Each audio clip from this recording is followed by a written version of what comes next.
Surah Tawbah chapter number 9 verse number 5. If we read the next verse of Surah Tawbah chapter number 9 verse number 6, Allah subhanahu wa ta'ala says that if the enemies, they want peace, don't just grant it to them, escort them to a place of security.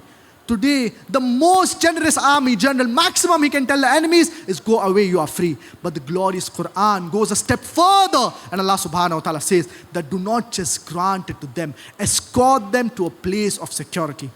Certain people, they may argue and say that the glorious Qur'an says escort them to a place of security so that they will establish prayer, and if they become Muslims, then only release them. This is mentioned in the glorious Qur'an, but at the same time, the glorious Qur'an also mentions, and the meaning is that if the enemies, even if they don't accept Islam, if they're asking for peace, then peace should be granted to them. So the glorious Qur'an is very crystal clear as far as promoting peace is concerned. Islam, it is the religion of peace.